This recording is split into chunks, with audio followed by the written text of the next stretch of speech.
আসসালামু আলাইকুম রহমতুল্লাহ। পেঁপে গাছের ডাল থেকেও কলম করা যায়। যদি মনে করেন আপনার পেঁপে গাছটির জাত ভালো ফলন হয়, তাহলে সেই পেঁপে গাছ থেকে কলম করতে পারেন। তবে যে পেঁপে গাছ থেকে কলম করবেন সেই পেঁপে গাছটি ফলন্ত অবস্থায় একটি সময়ে উপরের ডগা ভেঙে দিতে হবে। উপরের ডগা ভেঙে দেওয়ার পরে কয়েকটি ডাল হবে, সেখান থেকে যে ছোট ডাল রয়েছে সেই ছোট ডালটি কাটার সময় অবশ্যই ধারালো একটি ছুরি দিয়ে কাটবেন এবং কিছুটা বডি সহ কাটবেন। বডি শক্ত না হলে সেখান থেকে শিকড় হবে না। একটি ডাল নির্বাচন করে সেই ডালটি একটি টবে লাগিয়ে দিতে হবে। তবে টবে লাগানোর আগে সেই টবের মাটি বিশুদ্ধকরণ করতে হবে, অর্থাৎ জীবাণুমুক্ত করার জন্য কিছু বিষ পাওয়া যায়, মাটির সঙ্গে মিশে দিলে ফাঙ্গাস মুক্ত হবে।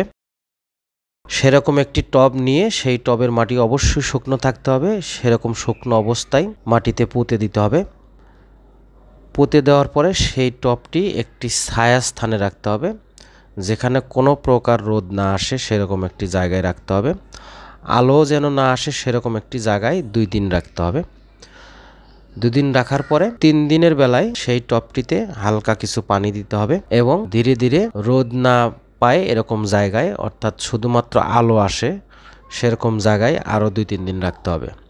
এরপরে যখন দেখবেন পেঁপে গাছের ডাল বা পেঁপে গাছের পাতাগুলো নুয়ে পড়ছে না, তখন আপনারা ধীরে ধীরে রোদে দিতে পারেন। 15 দিন বা 20 দিনের মাথায় সেই পেঁপে গাছের শিকড় হবে, তখন আপনারা সেই গাছটি অন্য জায়গায় লাগাতে পারেন। এরকম কলম করে গাছ করলে 3-4 ফুট উপর থেকেই পেঁপে ধরা শুরু হবে, এই হলো সুবিধা। এরকম বিভিন্ন পরামর্শমূলক ভিডিও আমার চ্যানেলে অনেক দেওয়া আছে, প্রয়োজনে সেইগুলো দেখতে পারেন এবং ভালো লাগলে অবশ্যই আমার চ্যানেল সাবস্ক্রাইব করে পাশেই থাকবেন। বেশি বেশি শেয়ার করবেন, সকলে যেন দেখতে পারে। ধন্যবাদ। আল্লাহ হাফেজ।